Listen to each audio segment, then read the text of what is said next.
Hello everyone, my name is Yellow and welcome to a special type of video that I never really do, and that is a review of the 2016 Royal Rumble match. Not the pay-per-view, just the Royal Rumble match. Now I'm doing this because I have now watched it twice, and first time went through like any other fan, was surprised at the surprises, was shocked at the shocks, and was disappointed at the disappointing parts.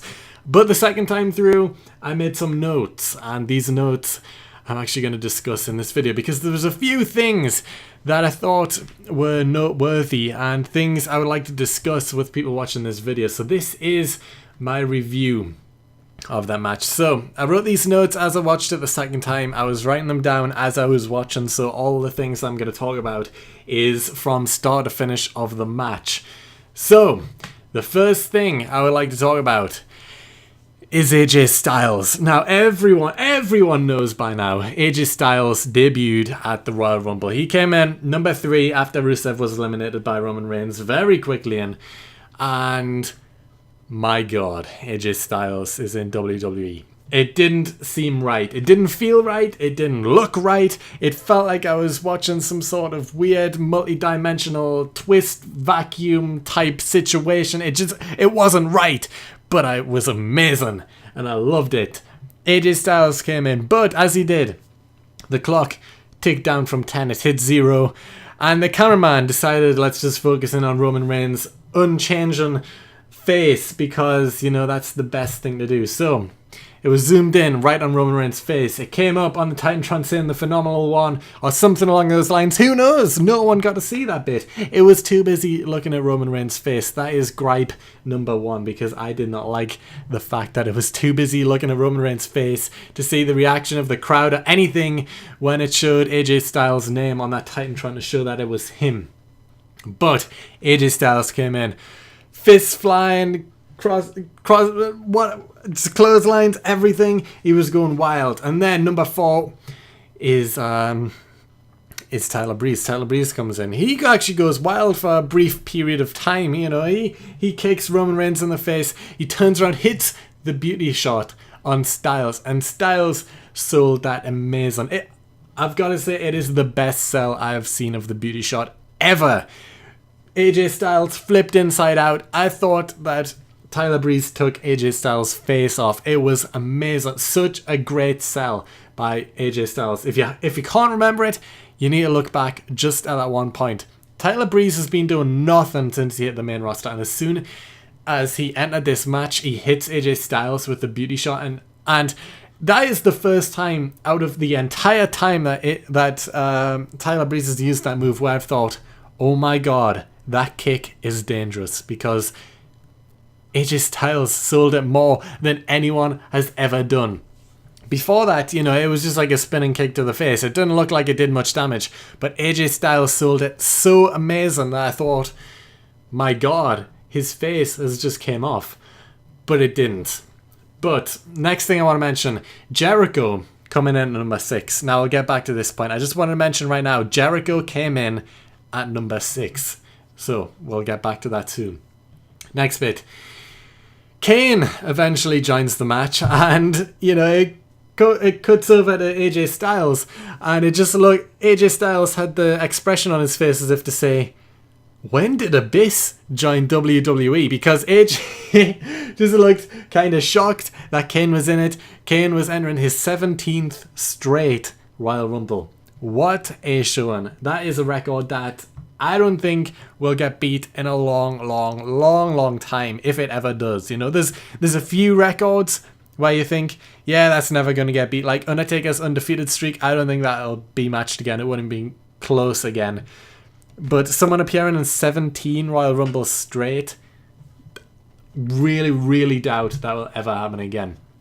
But anyway, that happened, and then the thing that I was writing down notes throughout the entire thing, of course, but there was a couple of things I was just writing down as it was happening that I noticed throughout the entire event. Like, there was a lot, there was the exact opposite of that. There was a lack of special entrants. Like, there was AJ Styles, there was Sami Zayn, which we'll get to shortly. There was Triple H, I guess, was a special entrant, but apart from that, there was a lack, and even then, you know, Triple H being the exception here, the two AJ Styles and Sami Zayn, is that enough for a Royal Rumble? It really felt like this could have been the perfect opportunity for a 40-man Royal Rumble, because there was a lot of people who weren't in it. Like, you know, there was no Kalisto, like every other champion appeared. Why didn't Kalisto? No other New Day members apart from Kofi Kingston. No Usos, no Social Outcasts other than Curtis Axel. They could have had more surprises. This was the perfect opportunity to have a 40-man Royal Rumble and it actually be good for a change. But I don't know, it just felt a bit lackluster because everyone that we've seen was kind of like, well, yeah, they're okay, apart from AJ Styles and Sami Zayn, which were the special attractions, of course. But anyway, next up, Ryback came in. As soon as his music hit, there was giant boos instantly. I don't know what Ryback has done. I don't know why he was getting such high boos. I have personally never been a fan of Ryback. I don't like him. So I understood why I didn't like him. But he is supposed to be a face, and I didn't understand why he was getting booed so high. So much. The first time I watched this, I was watching it with a friend, and I was thinking, like, just before he entered, I was like, wouldn't it be amazing? Like, there hasn't been too many people coming in right now, apart from AJ Styles. Wouldn't it be amazing if someone like CM Punk returned, and then Ryback's music hits, and then he comes in, and he hits 2 running knees into the corner. CM Punk's one of his, like, signature moves. He comes in, hits 2 running knees into the corner, and I was just like, did he do that on purpose? Did he do that on purpose thinking CM Punk is watching this? Did he do that because CM Punk is not a fan of Ryback at all? I am not a fan of Ryback at all. And he comes in, hits 2 running knees in the corner, signature Punk move, and I just thought that was quite funny. Anyway, next up, Titus eventually enters the match. And Titus, he's a strange one for me. He's a good worker. He was great with primetime players. He's great on the mic.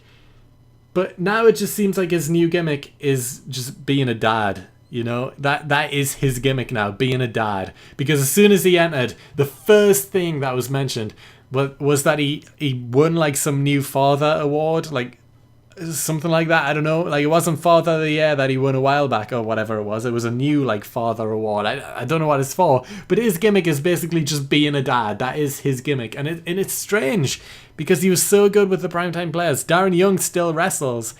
And they even got back for a very brief period of time.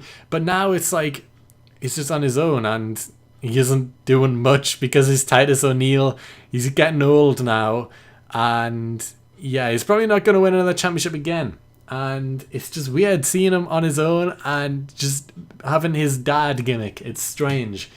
The next thing, R-Truth entering the Rumble. Now, this was a funny moment. One that I actually appreciated because sometimes I don't appreciate comedy in wrestling at certain points. But this was something that was worthwhile and it was good to see. R-Truth came running down to the ring.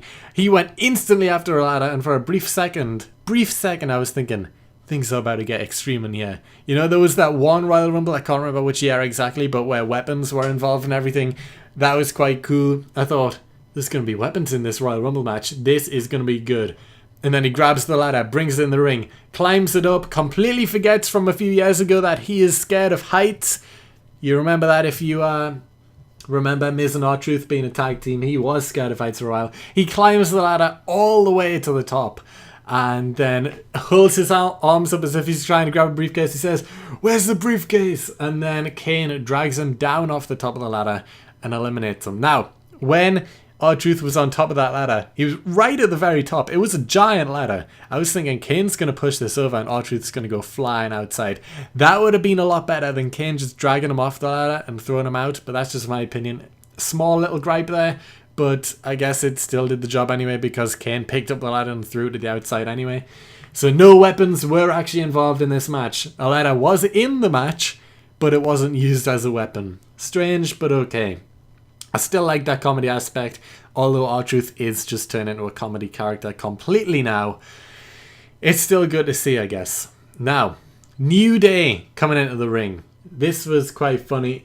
Kofi getting in the ring, he does his usual stuff, and then he's about to get eliminated. He lands on top of Big E's shoulders, and they start running around the ring, and I thought that was quite cool, you know. Kofi was, of course, going to do something to stay in the Rumble. But the worst thing about this entire thing was the fact that you couldn't even see Kofi getting eliminated. Now, he gets eliminated a little while, so I'll be skipping backwards and forwards in this match. But when he gets eliminated, the camera is too focused on Reigns being beat up by the League of Nations, which I'll get back to.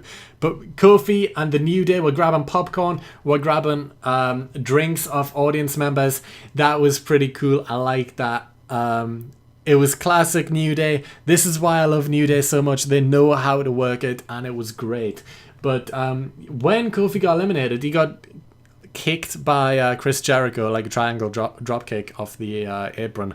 That's how he got eliminated. Xavier Woods was on the floor. You didn't get to see why Xavier Woods was on the floor, but he was. Kofi got eliminated. You didn't get to see that apart from in a replay where they had to show it because they missed the entire thing. The camera work in this match wasn't the best, you know. Like I said earlier on, AJ's entrance, it was too focused on Roman Reigns' unexpressionless face rather than showing the Titantron or whatever. And then it doesn't show Kofi's elimination. I thought that was bad.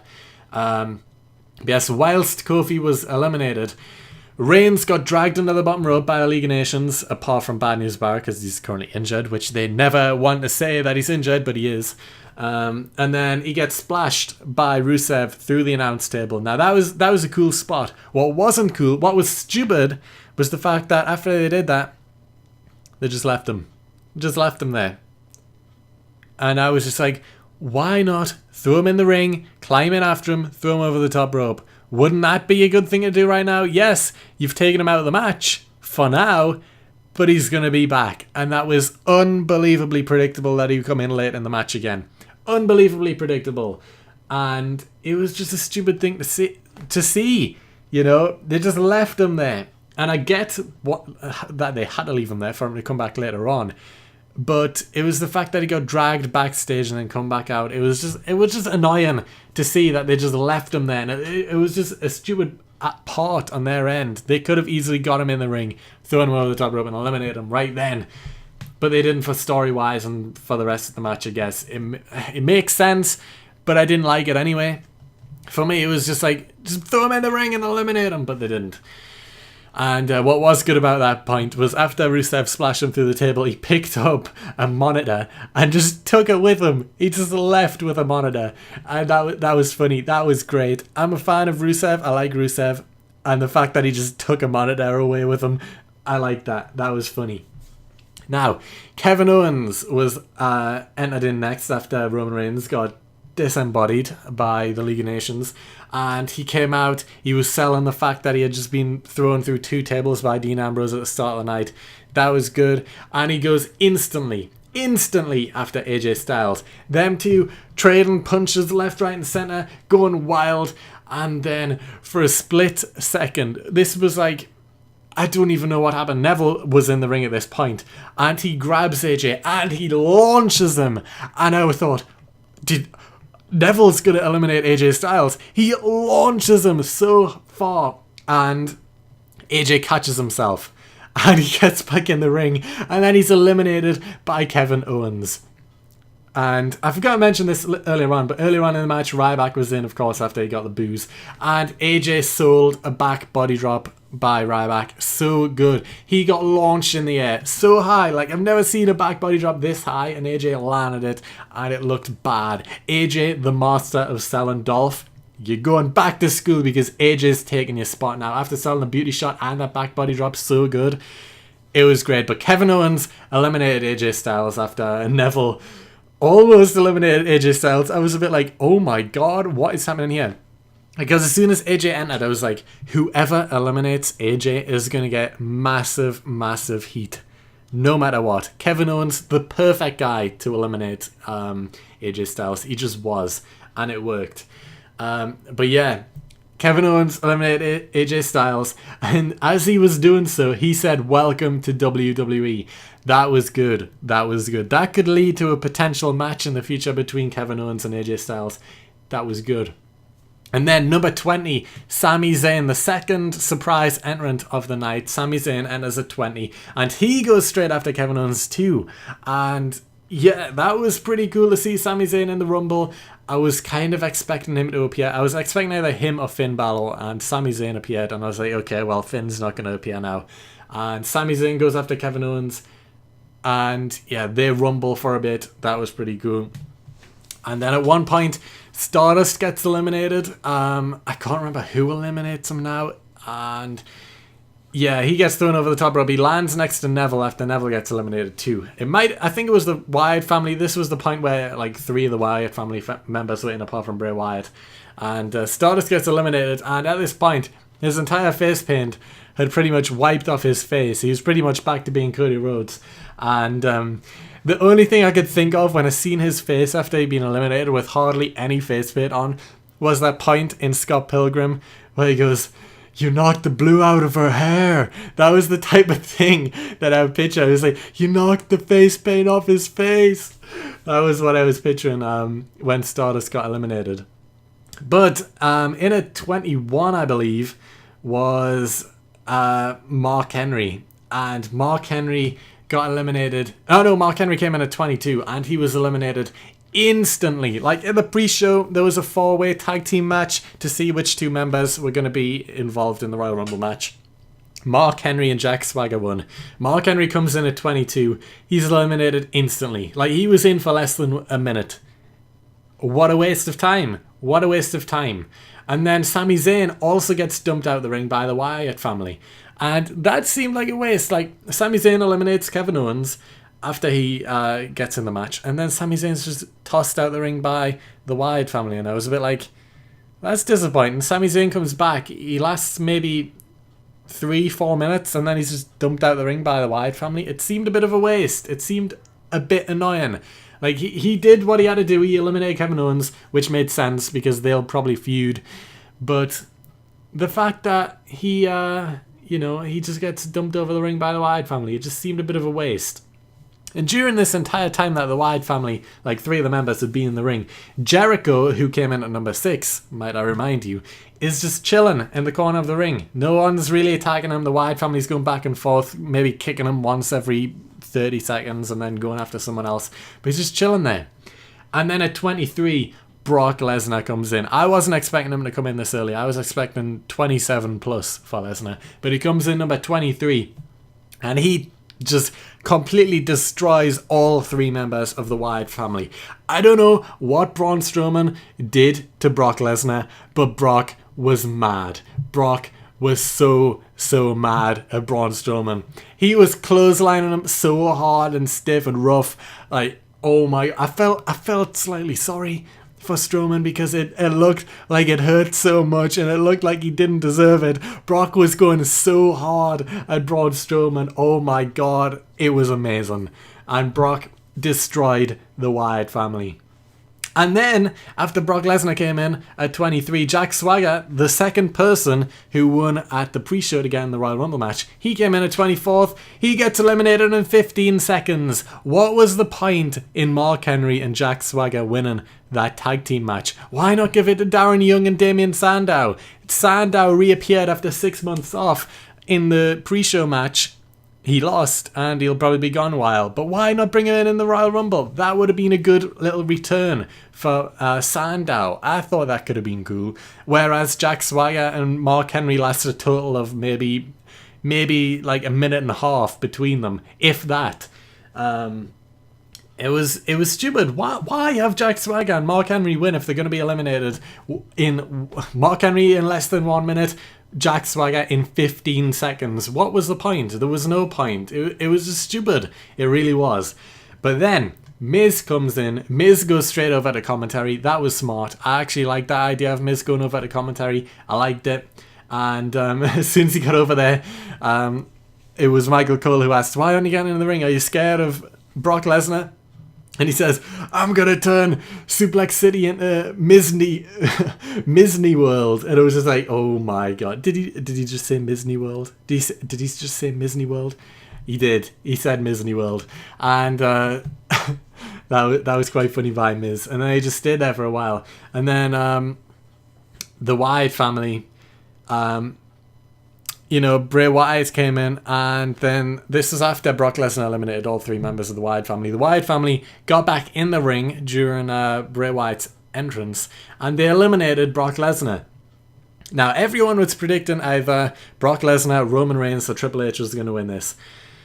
So, at this point, Roman Reigns backstage, just chilling, waiting for his time to come back out. Brock Lesnar has just been eliminated by the Wyatt family, who came back in the ring to get him. What did Brock Lesnar do about it after he got eliminated?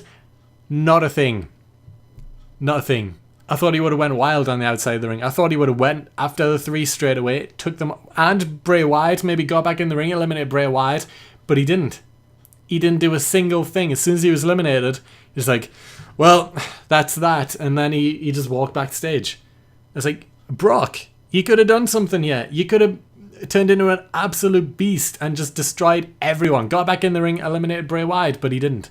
He just walked backstage. And I was kind of like, well, that's Brock Lesnar out, I guess. I mean, this could have easily been a 40-man Rumble, like I said. There was no Kalisto, no New Day members, no Usos, no Social Outcasts other than Curtis Axel.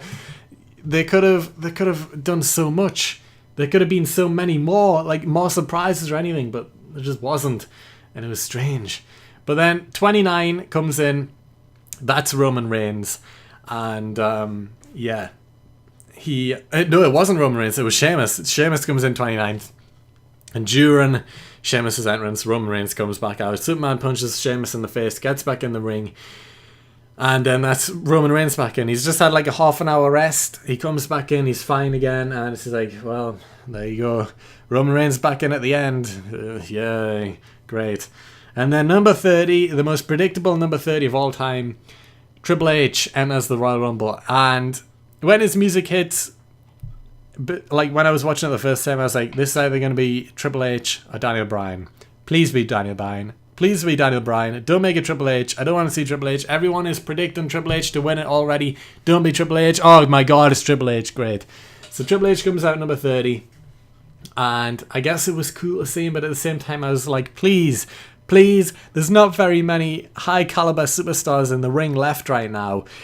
And Triple H and Roman Reigns, 2 of everyone's like favorites to win this, are in the ring at the same time. Please don't let it be either of those. I didn't want it to be the predictable route. I really, really didn't want it to be the predictable route. And then as soon as Triple H gets in the ring, he pedigrees Dolph Ziggler, who was in the ring at this point. And then Roman Reigns spears or Superman punches, I can't remember which move. He does that to Bray Wyatt.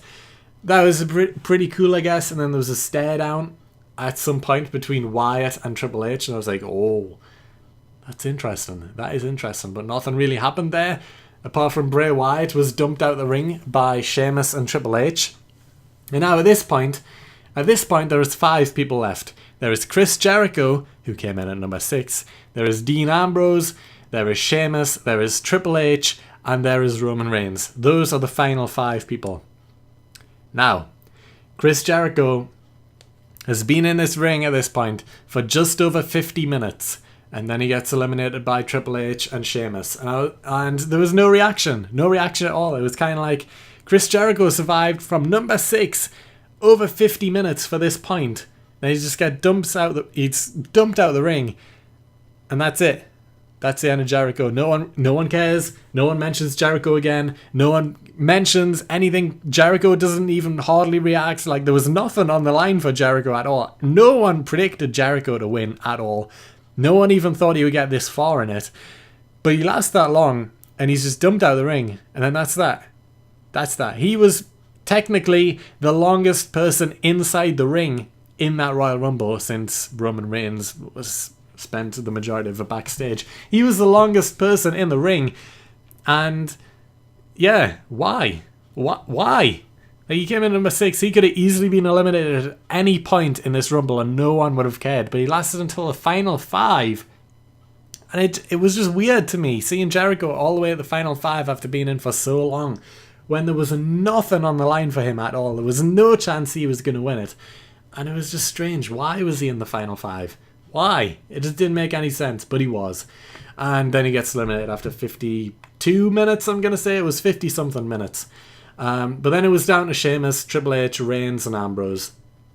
And then Sheamus is instantly eliminated by Roman Reigns, and then is instantly eliminated by Triple H. So Sheamus and Reigns go out together pretty much, and then Triple H with the suck it to Roman Reigns. That was pretty cool. I was fully expecting the final two to be Reigns and Triple H, but it wasn't. It was Triple H and Dean Ambrose.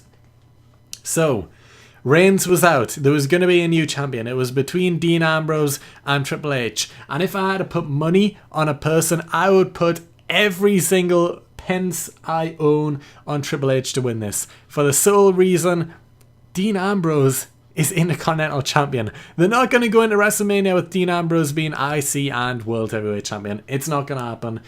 Unless they made Dean Ambrose drop the IC Championship at some point. But it just didn't make any sense. There was no chance that Dean Ambrose was going to win this match. None. 0%. Wasn't happening at all. No chance. Since they made Jericho last that long, why not have the final two as Jericho and Triple H? That could have been more interesting, just for the fact that no one expected Jericho to get that far. If Jericho was in the final two with Triple H, I wouldn't know who was going to win. I would kind of expect it to be Triple H, but Jericho getting to the final two, I wouldn't know why, I wouldn't know how, but I would be rooting for Jericho. I was rooting for anyone other than Reigns and Triple H, just because I didn't want it to be too predictable. But, of course, Triple H eliminates Ambrose and wins, because it was far too predictable. Triple H was, of course, going to win at that point. Everyone was chanting, "Let's go Ambrose," because I don't think anyone at that time in the arena actually wanted Triple H to win. Triple H is 46 years old. 46. He wrestles maybe once a year. And he wins the Royal Rumble. Why? Why make Triple H win the Royal Rumble? It was kind of like, it was kind of annoying to me because I just didn't understand why. But Triple H wins the Royal Rumble, and I honestly don't know how I feel about it. I didn't want Reigns to win. That didn't happen. That's great. But Triple H did. And he's 46, and now he's a 14-time world champion. And he's going into WrestleMania as the champion. It's already too predictable that Triple H versus Roman Reigns at WrestleMania and Roman Reigns goes over and wins the championship back. That is already far too predictable to happen. Please, WWE, don't make that happen. I hate it when things are far too predictable, and so far, the Royal Rumble was pretty predictable, I guess. Like, me and my friend, the first time watching, predicted all the final 9 people entering. We didn't get the right order, but we knew the final 9 people going in, apart from maybe Triple H or Daniel Bryan. We were tossed on that one at the end, but we knew it was going to be one of those two. But it was so predictable after Reigns was eliminated that Triple H was going to win. It was always going to be Reigns or Triple H, let's face it. And it was Triple H, and I was kind of like, Well, what do we do from here? Triple H is going into WrestleMania as champion. It's going to be against Roman Reigns, and Roman Reigns is probably going to win. Are things really going to be that predictable? Are things really going to turn out that way? Honestly, it probably is going to happen that way. I don't know. But that's going to be it for my review. How did you think the Royal Rumble match was? I'm going to give it a 7 out of 10, the match itself. It was good. There was some good spots, especially AJ Styles debuting. I wasn't expecting it to happen. I wasn't expecting AJ Styles to appear, but he did, and he was great. He was the star point of the Royal Rumble. Everything he did was great. And yeah, that's how I'm going to end this review of the Royal Rumble match. What did you think of the Royal Rumble match? How do you think things are going to go forward from this point? Is it too predictable? Reigns and Triple H headlining WrestleMania? It just, that annoys me just to say. But anyway, that is going to be it for this video. I hope you enjoyed it. If you did, please like it up. Subscribe down below if you haven't already. And other than that, I will see you all next time.